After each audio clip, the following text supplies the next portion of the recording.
Le sommet de l'Organisation de coopération de Shanghai s'est achevé avec la déclaration d'Astana de l'OCS au Kazakhstan jeudi, adoptant la Biélorussie comme 10e membre de l'organisation après l'adhésion de l'Iran l'année dernière. Au moins 20 documents majeurs ont été signés lors du sommet d'Astana, dont la stratégie de développement de l'OCS jusqu'en 2035, la stratégie de développement de la coopération énergétique jusqu'en 2030 et le programme de coopération dans la lutte contre le terrorisme, le séparatisme et l'extrémisme pour 2025-2027.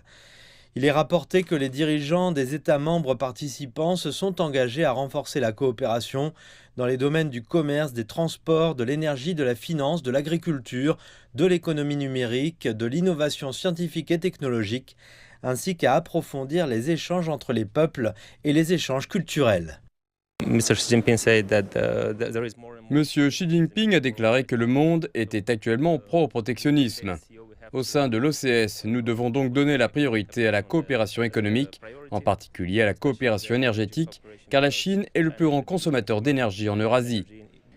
D'autres pays, comme le Kazakhstan, les pays d'Asie centrale, l'Iran et d'autres pays du Golfe Persique, dont le Qatar, l'Arabie saoudite et les Émirats arabes unis, exportent une grande quantité de gaz et de pétrole.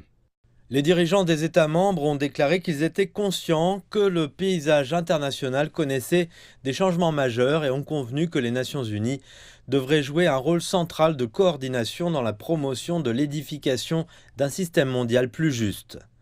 Les dirigeants ont également convenu de redoubler d'efforts pour faire face aux menaces et aux défis en matière de sécurité, de sévir contre les trois forces armées que sont le terrorisme, le séparatisme et l'extrémisme, de lutter contre le trafic de drogue et la criminalité transnationale organisée et de soutenir les efforts de la communauté internationale pour promouvoir la paix et le développement en Afghanistan. Ils ont également exprimé leur soutien à un règlement global et juste de la question palestinienne fondé sur une solution à deux États.